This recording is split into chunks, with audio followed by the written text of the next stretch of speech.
ബിസ്മില്ലാഹിർ റഹ്മാനിർ റഹീം. അൽഹംദുലില്ലാഹി റബ്ബിൽ ആലമീൻ.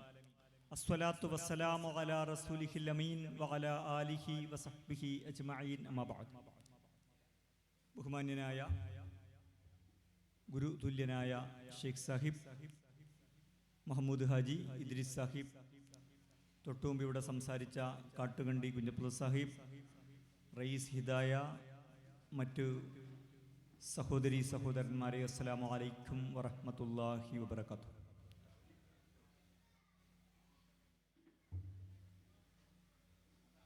ശാരീരികമായ മാനസികവും ഒക്കെയായ വെല്ലുവിളികൾ നേരിടുന്ന മനുഷ്യർക്ക് വേണ്ടത് സഹതാപമല്ല എന്ന് നമ്മൾ സാധാരണ കേൾക്കാറുള്ള ഒരു വാചകമാണ്. ആ ആശയത്തെ അല്പം വിശദീകരിച്ച് പറയാനാണ് ഞാൻ ശ്രമിക്കുന്നത്. വിശുദ്ധ ഖുർആനിൻ്റെ വളരെ പ്രധാനപ്പെട്ട ഒരു പ്രമേയം നീതിയാണ്. ഖുർആൻ പ്രതീകം, മെറ്റഫർ ഉപയോഗിച്ച് വളരെ ശക്തമായി പറഞ്ഞൊരാശയമാണ് നീതി എന്ന് പറയുന്നത്. എന്താണ് നീതി? ആളുകൾ വിചാരിക്കുന്നത്, അല്ലെങ്കിൽ പലപ്പോഴും മനസ്സിലാക്കാറുള്ളത്, നടക്കുന്നത് പോലെ നടക്കുക, ഇതാണ് നീതി. ഇതല്ല നീതി. നടക്കുന്നത് പോലെ നടക്കുക എന്നത് മിക്കപ്പോഴും അനീതിയായിരിക്കും. കാര്യങ്ങൾ നടക്കുന്നത് പോലെ നടക്കുന്നതിന് പല കാരണങ്ങളുണ്ടാകും. പ്രകൃതിപരമായ കാരണം, ആക്സിഡൻ്റലായ കാരണം, സാമ്പത്തിക ഘടനാപരമായ കാരണം, ഇങ്ങനെ നിരവധി കാരണങ്ങൾ, ആണ് പെണ്ണ് എന്ന വ്യത്യാസം, ഇങ്ങനെ പലതും ഉണ്ടാകും. അതല്ല നീതി എന്ന് പറയുന്നത്. മറിച്ച് അതെല്ലാം ഉണ്ടായിരിക്കുകയും ഓരോ മനുഷ്യനും ലഭിക്കേണ്ടുന്ന ഒരു കാര്യത്തെയാണ് വിശുദ്ധ ഖുർആൻ നീതി എന്ന് പറയുന്നത്. സൂറത്ത് യാസീനിൽ വഇദാ ഖീല ലഹും അൻഫിഖൂ മിമ്മാ റസഖകുമുല്ലാഹു ഖാലല്ലദീന കഫറൂ ലില്ലദീന ആമനൂ അനുത്ഇമു മൻ ലൗ യശാഉല്ലാഹു അത്അമഹു ഇൻ അൻതും ഇല്ലാ ഫീ ളലാലിൻ മുബീൻ എന്ന് പറയുന്നുണ്ട്. മുശ്രിക്കുകളോട്, നിഷേധികളോട്, ഭക്ഷണമില്ലാത്ത മനുഷ്യർക്ക് വേണ്ടി നിങ്ങൾ ചെലവഴിക്കണം, അല്ലെങ്കിൽ അൻഫിഖൂ മിമ്മാ റസഖകുമുല്ലാഹ്, അല്ലാഹ് നിങ്ങൾക്ക് നൽകിയത് നിങ്ങൾ ചെലവഴിക്കണം എന്ന് പറഞ്ഞാൽ അവർ ചോദിക്കും, അല്ലാഹ് കൊടുക്കാത്ത ഒരു കൂട്ടർക്ക് ഞങ്ങൾ കൊടുക്കണമെന്നോ? നിങ്ങൾ വ്യക്തമായ വഴികേടിലാണ്. അവര് ഒരു നീതിബോധം, അവരുടേതായ വളരെ തെറ്റായ, എന്നാൽ ഒരു നീതി സങ്കല്പം, തെറ്റായ ഒരു നീതി സങ്കല്പം, അത് അനീതിയാണ്. പക്ഷെ അതൊരു നീതിയുടെ ഭാഷയിലാണ് അവർ പറയുന്നത്. അല്ലാഹ് കൊടുത്തവർക്ക് കിട്ടി, അല്ലാഹ് കൊടുക്കാത്തവർക്ക് കിട്ടിയില്ല, ഇതാണ് നീതി എന്നാണ് അവർ പറയുന്നത്. അങ്ങനെ അല്ല. മറിച്ച് കിട്ടിയവർക്ക് കിട്ടിയതും കിട്ടാതെ പോയവർക്ക് കിട്ടാതെ പോയതിനും പലവിധങ്ങളായ കാരണങ്ങളുണ്ട്. അതല്ലാഹുവിൻ്റെ പരീക്ഷണമാണ്. അപ്പോൾ കിട്ടിയവരുടെ ഉത്തരവാദിത്തമാണ് കിട്ടാത്തവർക്ക് ലഭ്യമാക്കുക. ഇതാണ് നീതി എന്ന് പറയുന്നത്. അപ്പോൾ ഇത്തരം മനുഷ്യർക്ക് സഹതാപമല്ല വേണ്ടത്. പിന്നെന്താ വേണ്ടത്? തുല്യമായ പരിഗണനയാണ്. എന്താണ് ഈ തുല്യമായ പരിഗണന? അവിടെ ഒരു അടിസ്ഥാന തത്വമുണ്ട്.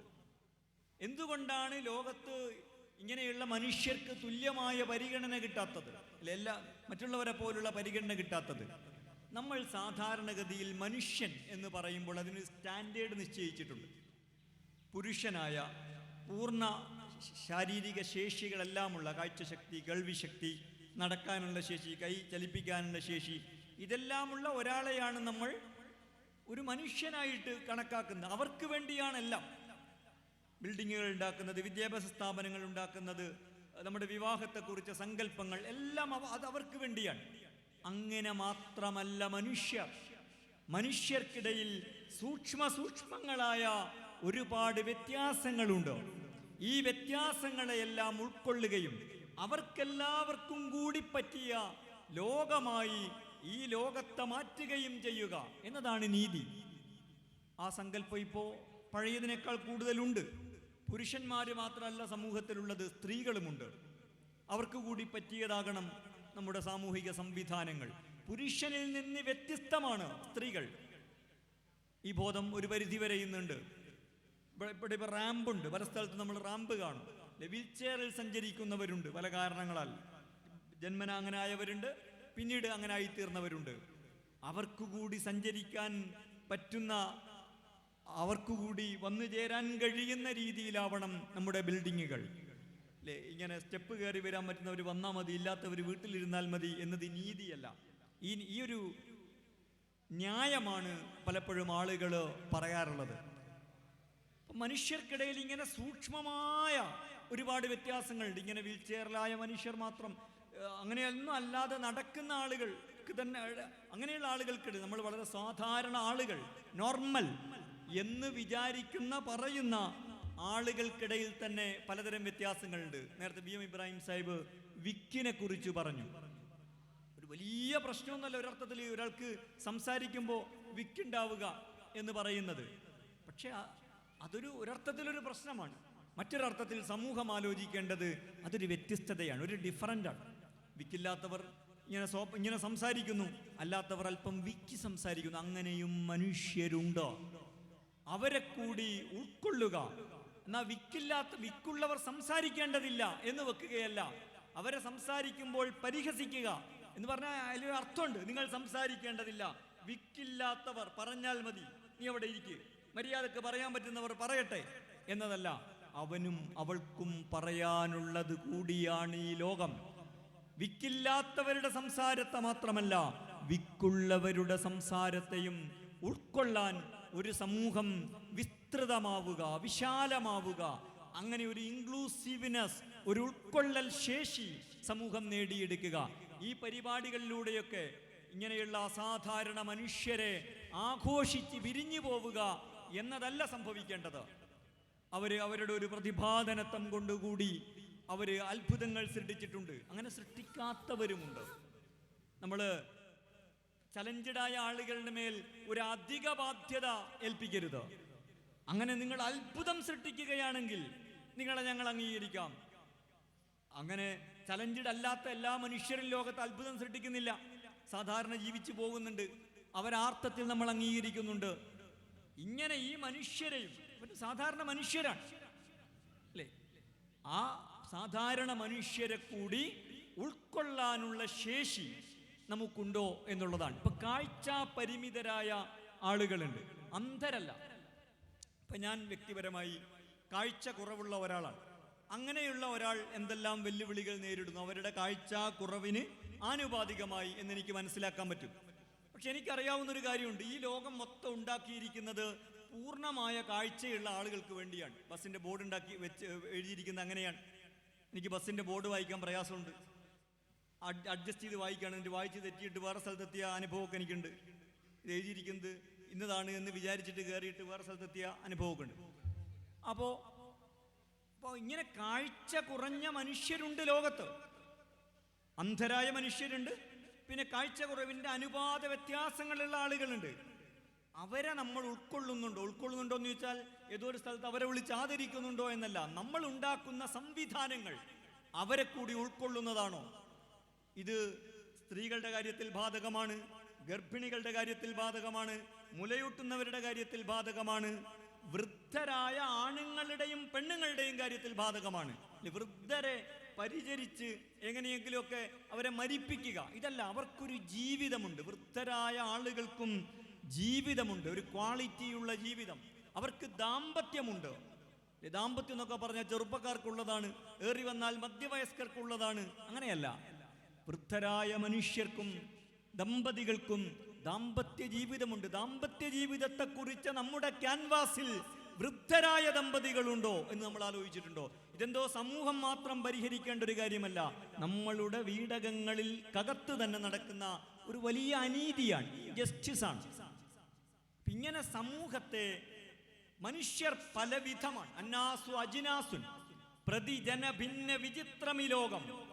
ഈ മനുഷ്യ വൈവിധ്യങ്ങളെ ഉൾക്കൊള്ളാനുള്ള ശേഷി ഒരു സമൂഹം എന്ന നിലക്ക് നമ്മൾ ആർജിച്ചെടുക്കുന്നുണ്ടോ എന്നുള്ളതാണ് ഈ പരിപാടി ഉയർത്തുന്ന സാമൂഹികമായ രാഷ്ട്രീയമായ ചോദ്യം എന്ന് മാത്രം പറഞ്ഞുകൊണ്ട്, വളരെ ഈ പ്രതിഭകളെ പോലെ തന്നെ നേരത്തെ ഇവിടെ പറഞ്ഞതുപോലെ ഒരു സാധാരണ നോർമൽ പ്രത്യേകതകളൊക്കെ ഉണ്ടായിരിക്കെ തന്നെയുള്ള ഒരു അസാധാരണത്വമുള്ള ഒരാളാണ് ഷെയ്ഖ് സാഹിബ്. അദ്ദേഹത്തിൻ്റെ ഒരു അസാധാരണമായ യത്നമാണ് ഈ പുസ്തകമെന്ന് പറയുന്നത്. അതിനേക്കാൾ അസാധാരണരായ മനുഷ്യരാണ് അതിൽ പ്രതിപാദിക്കപ്പെട്ടിരിക്കുന്നത്. ഇങ്ങനെ പല അസാധാരണത്വങ്ങൾ ഒരുമിച്ച് ചേർന്നിട്ടുള്ള ഒരു പുസ്തകവും ഒരു പരിപാടിയും ഒക്കെയാണ് ഇതിന് എല്ലാ തരത്തിലുള്ള അഭിവാദ്യങ്ങളും നേർന്നുകൊണ്ട് ഒരിക്കൽ കൂടി ഇതിലൂടെയെല്ലാം നമ്മുടെ സമൂഹത്തിൻ്റെ മനുഷ്യനെക്കുറിച്ച ഭാവന കുറെ കൂടി വൈവിധ്യങ്ങളെ ഉൾക്കൊള്ളുന്ന എല്ലാതരം വൈവിധ്യങ്ങൾ, എന്ത് തരത്തിലുള്ള മനുഷ്യ ജീവിതത്തിൻ്റെ രൂപങ്ങളും സാധ്യതകളുമുണ്ടോ അതിനെയൊക്കെ എന്തോ ഒരു കുഴപ്പമായി കാണുന്നതിന് പകരം, അല്ലെങ്കിൽ ബാക്കിയുള്ള ഒരു സ്റ്റാൻഡേർഡ് നിശ്ചയിച്ചിട്ട് അതാണ് മനുഷ്യ ജീവിതം, ബാക്കിയൊക്കെ ബിസ്മില്ലാഹിർ റഹ്മാനിർ റഹീം അൽഹംദുലില്ലാഹി റബ്ബിൽ ആലമീൻ അസ്സലാത്തു വസ്സലാമു അലാ റസൂലിഹിൽ അമീൻ വഅലാ ആലിഹി വസഹ്ബിഹി അജ്മഈൻ അമ്മാ ബഅദ്. ബഹുമാന്യനായ ഗുരു തുല്യനായ ഷെയ്ഖ് സാഹിബ് മുഹമ്മദ് ഹാജി ഇദ്രിസ് സാഹിബ്, തൊട്ടുമുമ്പ് ഇവിടെ സംസാരിച്ച കാട്ടുകണ്ടി കുഞ്ഞപ്പുള്ള സാഹിബ്, റയീസ് ഹിദായ, മറ്റു സഹോദരി സഹോദരന്മാരെ, അസ്സലാമു അലൈക്കും വറഹ്മത്തുള്ളാഹി വബറകാതുഹു.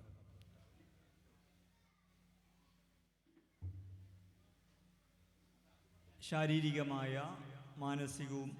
മാനസികവും ഒക്കെയായ വെല്ലുവിളികൾ നേരിടുന്ന മനുഷ്യർക്ക് വേണ്ടത് സഹതാപമല്ല എന്ന് നമ്മൾ സാധാരണ കേൾക്കാറുള്ള ഒരു വാചകമാണ്. ആ ആശയത്തെ അല്പം വിശദീകരിച്ച് പറയാനാണ് ഞാൻ ശ്രമിക്കുന്നത്. വിശുദ്ധ ഖുർആനിൻ്റെ വളരെ പ്രധാനപ്പെട്ട ഒരു പ്രമേയം നീതിയാണ്. ഖുർആൻ പ്രതീകം, മെറ്റഫർ ഉപയോഗിച്ച് വളരെ ശക്തമായി പറഞ്ഞൊരാശയമാണ് നീതി എന്ന് പറയുന്നത്. എന്താണ് നീതി? ആളുകൾ വിചാരിക്കുന്നത്, അല്ലെങ്കിൽ പലപ്പോഴും മനസ്സിലാക്കാറുള്ളത്, നടക്കുന്നത് പോലെ നടക്കുക, ഇതാണ് നീതി. ഇതല്ല നീതി. നടക്കുന്നത് പോലെ നടക്കുക എന്നത് മിക്കപ്പോഴും അനീതിയായിരിക്കും. കാര്യങ്ങൾ നടക്കുന്നത് പോലെ നടക്കുന്നതിന് പല കാരണങ്ങളുണ്ടാകും. പ്രകൃതിപരമായ കാരണം, ആക്സിഡൻ്റലായ കാരണം, സാമ്പത്തിക ഘടനാപരമായ കാരണം, ഇങ്ങനെ നിരവധി കാരണങ്ങൾ, ആണ് പെണ്ണ് എന്ന വ്യത്യാസം, ഇങ്ങനെ പലതും ഉണ്ടാകും. അതല്ല നീതി എന്ന് പറയുന്നത്. മറിച്ച് അതെല്ലാം ഉണ്ടായിരിക്കുകയും ഓരോ മനുഷ്യനും ലഭിക്കേണ്ടുന്ന ഒരു കാര്യത്തെയാണ് വിശുദ്ധ ഖുർആൻ നീതി എന്ന് പറയുന്നത്. സൂറത്ത് യാസീനിൽ വഇദാ ഖീല ലഹും അൻഫിഖൂ മിമ്മാ റസഖകുമുല്ലാഹു ഖാലല്ലദീന കഫറൂ ലില്ലദീന ആമനൂ അനുത്ഇമു മൻ ലൗ യശാഉല്ലാഹു അത്അമഹു ഇന്നന്തും ഇല്ലാ ഫീ ളലാലിൻ മുബീൻ എന്ന് പറയുന്നുണ്ട്. മുശ്രിക്കുകളോട്, നിഷേധികളോട്, ഭക്ഷണമില്ലാത്ത മനുഷ്യർക്ക് വേണ്ടി നിങ്ങൾ ചെലവഴിക്കണം, അല്ലെങ്കിൽ അൻഫിഖൂ മിമ്മാ റസഖകുമുല്ലാഹ്, അല്ലാഹ് നിങ്ങൾക്ക് നൽകിയത് നിങ്ങൾ ചെലവഴിക്കണം എന്ന് പറഞ്ഞാൽ അവർ ചോദിക്കും, അല്ല കൊടുക്കാത്ത ഒരു കൂട്ടർക്ക് ഞങ്ങൾ കൊടുക്കണമെന്നോ? നിങ്ങൾ വ്യക്തമായ വഴികേടിലാണ്. അവര് ഒരു നീതിബോധം, അവരുടേതായ വളരെ തെറ്റായ, എന്നാൽ ഒരു നീതി സങ്കല്പം, തെറ്റായ ഒരു നീതി സങ്കല്പം, അത് അനീതിയാണ്. പക്ഷെ അതൊരു നീതിയുടെ ഭാഷയിലാണ് അവർ പറയുന്നത്. അല്ല കൊടുത്തവർക്ക് കിട്ടി, അല്ല കൊടുക്കാത്തവർക്ക് കിട്ടിയില്ല, ഇതാണ് നീതി എന്നാണ് അവർ പറയുന്നത്. അങ്ങനെ അല്ല. മറിച്ച് കിട്ടിയവർക്ക് കിട്ടിയതും കിട്ടാതെ പോയവർക്ക് കിട്ടാതെ പോയതിനും പലവിധങ്ങളായ കാരണങ്ങളുണ്ട്. അത് അല്ലാഹുവിൻ്റെ പരീക്ഷണമാണ്. അപ്പോൾ കിട്ടിയവരുടെ ഉത്തരവാദിത്തമാണ് കിട്ടാത്തവർക്ക് ലഭ്യമാക്കുക.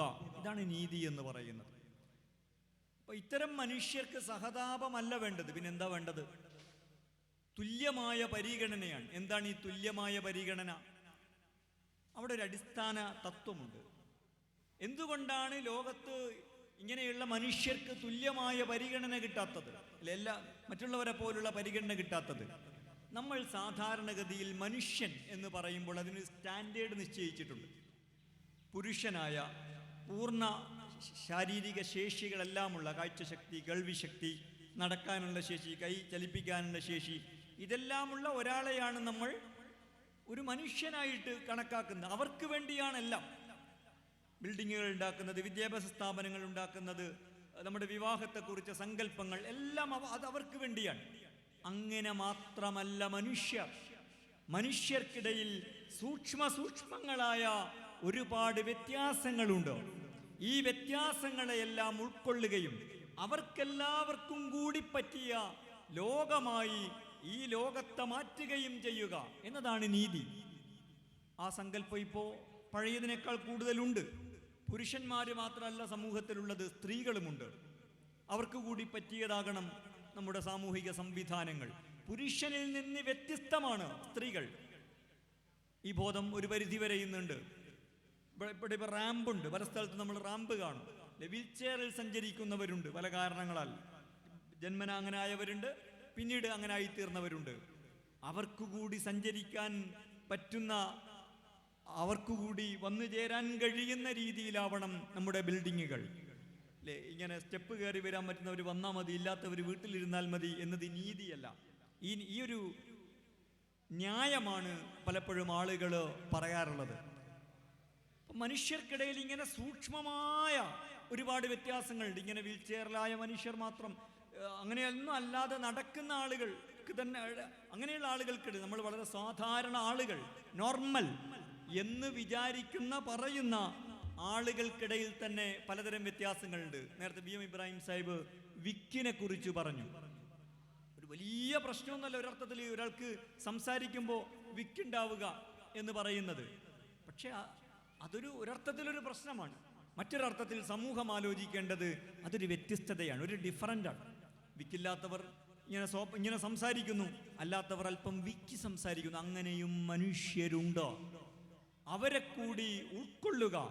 എന്നാൽ വിക്കുള്ളവർ സംസാരിക്കേണ്ടതില്ല എന്ന് വെക്കുകയല്ല, അവരെ സംസാരിക്കുമ്പോൾ പരിഹസിക്കുക എന്ന് പറഞ്ഞാൽ അതിലൊരു അർത്ഥമുണ്ട്. നിങ്ങൾ സംസാരിക്കേണ്ടതില്ല, വിക്കില്ലാത്തവർ പറഞ്ഞാൽ മതി, നീ അവിടെ ഇരിക്കുക, മര്യാദക്ക് പറയാൻ പറ്റുന്നവർ പറയട്ടെ എന്നതല്ല.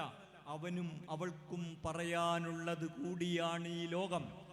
വിക്കില്ലാത്തവരുടെ സംസാരത്തെ മാത്രമല്ല, വിക്കുള്ളവരുടെ സംസാരത്തെയും ഉൾക്കൊള്ളാൻ ഒരു സമൂഹം വിസ്തൃതമാവുക, വിശാലമാവുക, അങ്ങനെ ഒരു ഇൻക്ലൂസീവ്നെസ്, ഒരു ഉൾക്കൊള്ളൽ ശേഷി സമൂഹം നേടിയെടുക്കുക. ഈ പരിപാടികളിലൂടെയൊക്കെ ഇങ്ങനെയുള്ള അസാധാരണ മനുഷ്യരെ ആഘോഷിച്ച് വിരിഞ്ഞു പോവുക എന്നതല്ല സംഭവിക്കേണ്ടത്. അവരുടെ ഒരു പ്രതിഭാധനത്വം കൊണ്ടുകൂടി അവർ അത്ഭുതങ്ങൾ സൃഷ്ടിച്ചിട്ടുണ്ട്. അങ്ങനെ സൃഷ്ടിക്കാത്തവരുമുണ്ട്. നമ്മൾ ചലഞ്ചഡായ ആളുകളുടെ മേൽ ഒരു അധിക ബാധ്യത ഏൽപ്പിക്കരുത്. അങ്ങനെ നിങ്ങൾ അത്ഭുതം സൃഷ്ടിക്കുകയാണെങ്കിൽ നിങ്ങളെ ഞങ്ങൾ അംഗീകരിക്കാം. അങ്ങനെ ചലഞ്ചഡ് അല്ലാത്ത എല്ലാ മനുഷ്യരും ലോകത്ത് അത്ഭുതം സൃഷ്ടിക്കുന്നില്ല, സാധാരണ ജീവിച്ചു പോകുന്നുണ്ട്. അവരാർത്ഥത്തിൽ നമ്മൾ അംഗീകരിക്കുന്നുണ്ട്. ഇങ്ങനെ ഈ മനുഷ്യരെയും, സാധാരണ മനുഷ്യരാണ് അല്ലേ, ആ സാധാരണ മനുഷ്യരെ കൂടി ഉൾക്കൊള്ളാനുള്ള ശേഷി നമുക്കുണ്ടോ എന്നുള്ളതാണ്. ഇപ്പൊ കാഴ്ച പരിമിതരായ ആളുകളുണ്ട്, അന്ധരല്ല. ഇപ്പൊ ഞാൻ വ്യക്തിപരമായി കാഴ്ച കുറവുള്ള ഒരാളാണ്. അങ്ങനെയുള്ള ഒരാൾ എന്തെല്ലാം വെല്ലുവിളികൾ നേരിടുന്നു അവരുടെ കാഴ്ച കുറവിന് ആനുപാതികമായി എന്നെനിക്ക് മനസ്സിലാക്കാൻ പറ്റും. പക്ഷെ എനിക്കറിയാവുന്നൊരു കാര്യമുണ്ട്, ഈ ലോകം മൊത്തം ഉണ്ടാക്കിയിരിക്കുന്നത് പൂർണ്ണമായ കാഴ്ചയുള്ള ആളുകൾക്ക് വേണ്ടിയാണ്. ബസ്സിൻ്റെ ബോർഡ് ഉണ്ടാക്കി വെച്ച് എഴുതിയിരിക്കുന്നത് അങ്ങനെയാണ്. എനിക്ക് ബസ്സിൻ്റെ ബോർഡ് വായിക്കാൻ പ്രയാസമുണ്ട്, അഡ്ജസ്റ്റ് ചെയ്ത് വായിക്കുകയാണ്. എന്നിട്ട് വായിച്ച് തെറ്റിയിട്ട് വേറെ സ്ഥലത്തെത്തിയ അനുഭവമൊക്കെ എനിക്കുണ്ട്. ഇത് എഴുതിയിരിക്കുന്നത് ഇന്നതാണ് എന്ന് വിചാരിച്ചിട്ട് കയറിയിട്ട് വേറെ സ്ഥലത്തെത്തിയ അനുഭവമൊക്കെ ഉണ്ട്. അപ്പോൾ ഇങ്ങനെ കാഴ്ച കുറഞ്ഞ മനുഷ്യരുണ്ട് ലോകത്ത്, അന്ധരായ മനുഷ്യരുണ്ട്, പിന്നെ കാഴ്ച കുറവിൻ്റെ അനുപാത വ്യത്യാസങ്ങളുള്ള ആളുകളുണ്ട്. അവരെ നമ്മൾ ഉൾക്കൊള്ളുന്നുണ്ടോ എന്ന് ചോദിച്ചാൽ ഏതോ ഒരു സ്ഥലത്ത് അവരെ വിളിച്ച് ആദരിക്കുന്നുണ്ടോ എന്നല്ല, നമ്മൾ ഉണ്ടാക്കുന്ന സംവിധാനങ്ങൾ അവരെ കൂടി ഉൾക്കൊള്ളുന്നതാണോ? ഇത് സ്ത്രീകളുടെ കാര്യത്തിൽ ബാധകമാണ്, ഗർഭിണികളുടെ കാര്യത്തിൽ ബാധകമാണ്, മുലയൂട്ടുന്നവരുടെ കാര്യത്തിൽ ബാധകമാണ്, വൃദ്ധരായ ആണുങ്ങളുടെയും പെണ്ണുങ്ങളുടെയും കാര്യത്തിൽ ബാധകമാണ്. വൃദ്ധരെ പരിചരിച്ച് എങ്ങനെയെങ്കിലുമൊക്കെ അവരെ മരിപ്പിക്കുക ഇതല്ല, അവർക്കൊരു ജീവിതമുണ്ട്. വൃദ്ധരായ ആളുകൾക്കും ജീവിതമുണ്ട്, ഒരു ക്വാളിറ്റിയുള്ള ജീവിതം. അവർക്ക് ദാമ്പത്യമുണ്ട്. ദാമ്പത്യം എന്നൊക്കെ പറഞ്ഞാൽ ചെറുപ്പക്കാർക്കുള്ളതാണ്, ഏറി വന്നാൽ മധ്യവയസ്കർക്കുള്ളതാണ്. അങ്ങനെയല്ല, വൃദ്ധരായ മനുഷ്യർക്കും ദമ്പതികൾക്കും ദാമ്പത്യ ജീവിതമുണ്ട്. ദാമ്പത്യ ജീവിതത്തെക്കുറിച്ച് നമ്മുടെ ക്യാൻവാസിൽ വൃദ്ധരായ ദമ്പതികളുണ്ടോ എന്ന് നമ്മൾ ആലോചിച്ചിട്ടുണ്ടോ? ഇതെന്തോ സമൂഹം മാത്രം പരിഹരിക്കേണ്ട ഒരു കാര്യമല്ല, നമ്മളുടെ വീടകങ്ങളിൽ കകത്ത് തന്നെ നടക്കുന്ന ഒരു വലിയ അനീതിയാണ്, ജസ്റ്റിസാണ്. ഇങ്ങനെ സമൂഹത്തെ മനുഷ്യർ പലവിധമാണ്. അന്നാസു അജിനാസുൻ പ്രതിജന ഭിന്ന വിചിത്രമി ലോകം. ഈ മനുഷ്യ വൈവിധ്യങ്ങളെ ഉൾക്കൊള്ളാനുള്ള ശേഷി ഒരു സമൂഹം എന്ന നിലക്ക് നമ്മൾ ആർജിച്ചെടുക്കുന്നുണ്ടോ എന്നുള്ളതാണ് ഈ പരിപാടി ഉയർത്തുന്ന സാമൂഹികമായ രാഷ്ട്രീയമായ ചോദ്യം എന്ന് മാത്രം പറഞ്ഞുകൊണ്ട്, വളരെ ഈ പ്രതിഭകളെ പോലെ തന്നെ നേരത്തെ ഇവിടെ പറഞ്ഞതുപോലെ ഒരു സാധാരണ നോർമൽ പ്രത്യേകതകളൊക്കെ ഉണ്ടായിരിക്കെ തന്നെയുള്ള ഒരു അസാധാരണത്വമുള്ള ഒരാളാണ് ഷെയ്ഖ് സാഹിബ്. അദ്ദേഹത്തിൻ്റെ ഒരു അസാധാരണമായ യത്നമാണ് ഈ പുസ്തകമെന്ന് പറയുന്നത്. അതിനേക്കാൾ അസാധാരണരായ മനുഷ്യരാണ് അതിൽ പ്രതിപാദിക്കപ്പെട്ടിരിക്കുന്നത്. ഇങ്ങനെ പല അസാധാരണത്വങ്ങൾ ഒരുമിച്ച് ചേർന്നിട്ടുള്ള ഒരു പുസ്തകവും ഒരു പരിപാടിയും ഒക്കെയാണ് ഇതിന് എല്ലാ തരത്തിലുള്ള അഭിവാദ്യങ്ങളും നേർന്നുകൊണ്ട് ഒരിക്കൽ കൂടി ഇതിലൂടെയെല്ലാം നമ്മുടെ സമൂഹത്തിൻ്റെ മനുഷ്യനെക്കുറിച്ച ഭാവന കുറെ കൂടി വൈവിധ്യങ്ങളെ ഉൾക്കൊള്ളുന്ന എല്ലാതരം വൈവിധ്യങ്ങൾ, എന്ത് തരത്തിലുള്ള മനുഷ്യ ജീവിതത്തിൻ്റെ രൂപങ്ങളും സാധ്യതകളുമുണ്ടോ അതിനെയൊക്കെ എന്തോ ഒരു കുഴപ്പമായി കാണുന്നതിന് പകരം, അല്ലെങ്കിൽ ബാക്കിയുള്ള ഒരു സ്റ്റാൻഡേർഡ് നിശ്ചയിച്ചിട്ട് അതാണ് മനുഷ്യ ജീവിതം, ബാക്കിയൊക്കെ ആണ് എന്ന് കരുതുന്നതിന് പകരം അതെല്ലാം മനുഷ്യ ജീവിതങ്ങളാണ് എന്ന് മനസ്സിലാക്കുകയും അങ്ങനെ അതിനോട് പ്രതികരിക്കുകയും ചെയ്യുന്ന ഒരു ഭാവനയിലേക്ക്, ഒരു കാഴ്ചപ്പാടിലേക്ക് വളരാൻ ഈ പുസ്തകവും ഈ പരിപാടിയും ഈ മനുഷ്യരുമെല്ലാം നമ്മെ എല്ലാവരെയും തുണക്കട്ടെ എന്ന് പ്രാർത്ഥിച്ചുകൊണ്ട് അവസാനിപ്പിക്കുന്നു. അഭിവാദ്യങ്ങൾ. വാഹൃദ അവാന അൽഹംദുലില്ലാഹി റബ്ബിൽ ആലമീൻ. അസ്സലാമു അലൈക്കും.